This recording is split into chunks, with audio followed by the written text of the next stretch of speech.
This unit is from Batangas pa pare. And talagang dinayo pa tayo dito ni Bossing. Kita mo naman pare, sobrang sarap sa pakiramdam. Best brand ang ginagamit pa rin namin pa. Boss, kamusta? Maganda. Ayos na ayos. Sulit. Good day mga boss, meron tayong bagong client ngayon, si Bossing. So galing pa siyang Batangas. Check natin yung unit niya, yung LC250. Mapa-PPF siya sa atin ng XPEL EXO.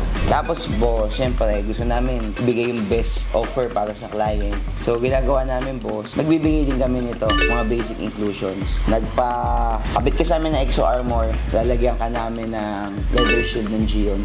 Then sa rim, lalagyan natin na rim coating. Itong view, ito naman yung pang mga salamin para maging water repellent yung mga salamin mo. Tsaka hindi na rin siya mag-watermarks. Tapos ito boss, for the last yung PPF coating.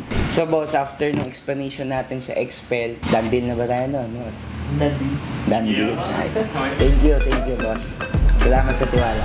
So yun mga boss, done deal na tayo dito sa ating Prado. Let's go, samahan nyo kami sa proseso.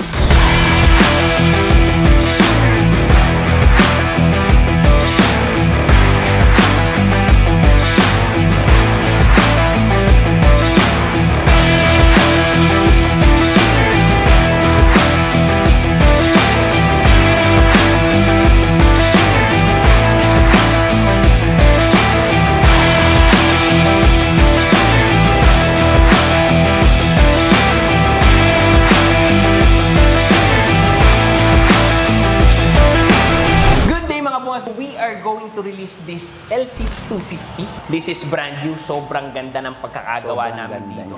This unit is from Batangas pa pare. And talagang dinayo pa tayo dito ni Bossing. Kita mo naman pare, sobrang sarap sa pakiramdam. Pare, solid ang ginawa natin preparation dito sa unit na to. Dahil kahit brand new to bro, nakita natin nung dumating siya, sobrang dumi. Dahil ang layo ng pinanggalingan niya. So, yung nalinis natin siya, nag-undergo siya ng proper wash, saka decontamination ng body. Lahat na yun, kasama na yun. Nag-asphalt removal tayo, nag-clay bar tayo sa body. After natin mag-proper wash, wheel decon tayo. Nag-decon na rin. Preparation yan for rim coating. Then after nun, nag-interior cleaning na din tayo para preparation din sa leather coating natin. After natin gawin lahat ng pang-exterior niyan, syempre, nag-paint correction detailing pa rin tayo kahit brand new unit. Dahil kahit papaano may mga swirl marks pa rin yan. So, yun yung mga preparations natin before tayo maglalapit ng film. So, after nun, nagkalas na tayo ng mga parts. Kasi importante na tanggalin natin yung mga parts nito. Lalo na sa white. Lalo sa white. Dahil ito yung paninimulan yung mga gilid. Ito yung pagsisimulan ng mga dumi-dumi niya. Makikita mo to bro, intact lahat yan. Kasi nagtanggal din tayo ng grill. Tapos nagtanggal tayo lahat ng mga flarings yan. Makikita nila sa video natin. Kahit dito sa ilaw na to, tinanggal din natin to. Pati to mga flarings na to. Kaya makikita mo dito bro. Malinis, no? Sobrang linis ng pagkakalapat niya. Ganda. Ginamitan natin to nung ating bagong film na XPEL EXO Armor. So, ito yung ating ini-introduce ngayon bilang bagong dealer ng XPEL. So, meron tayong XPEL Ultimate and then meron tayong XPEL EXO Armor. Siyempre, after namin mag-PPF pare, ano ba yung binibigay namin inclusions sa mga clients namin? Best brand ang ginagamit pa rin namin pagdating sa coating. Ito yung aming Gion. Ano ba yung mga coatings na binibigay namin?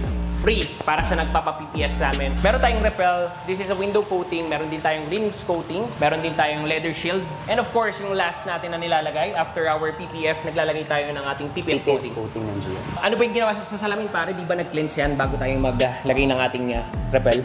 Then after nun, lalagyan natin ng Repel para maganda yung preparation. Mas maganda yung kapit ng coating. Kailangan talaga ng preparation. Then after nun, syempre, pasok tayo sa loob. Gagawin natin yung interior niyan. Makikita mo. So, nag-leather cleaning na rin to bago tayo maglagay. Sobrang sulit ni boss dito dahil pag nakita mo, lahat ng interior panels niya, halos leather lahat. So lahat to nilagyan natin ng leather shield. Ang maramdaman naman ni boss to. Sinama din natin yung mga stepsil na to dito sa door shield. Nilibre na rin si Bossing? Nilibre ba yun? Ng PPF yan. Oo. Lakas natin si boss. Kasi dinayo nyo pa kami from Batangas. Lahat ng mga black trims natin, nilagyan din natin ng coatings yan.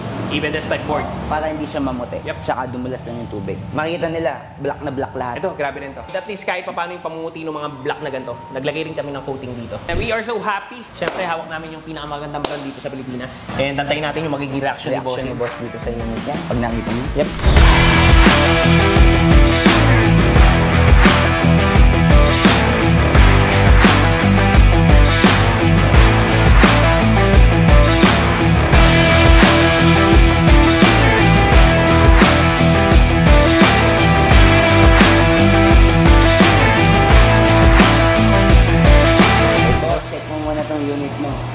sasakyan, boss. Kamusta po? Ayos.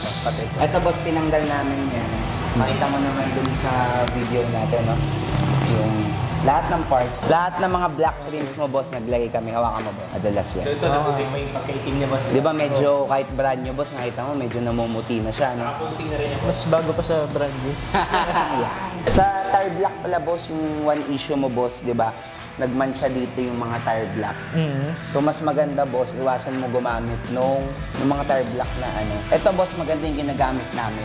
Ito, ginagamit namin, boss. Itong tire, ceramic tire protectant ng Gion. Ayan, ganyan ang finish niya, boss. Maganda. So, hindi siya tatalsik sa body. Ito, gamitin nyo. Huwag yung mantika. Ay, boss, ilagyan din pala namin itong door seal. Yun. Ito, Oo. boss. Kinama din Kailangan namin. natin yan. Boss, kamusta? Maganda. Ayos na ayos. Sulit. Thank you, bossing. Thank you. Thank you, boss.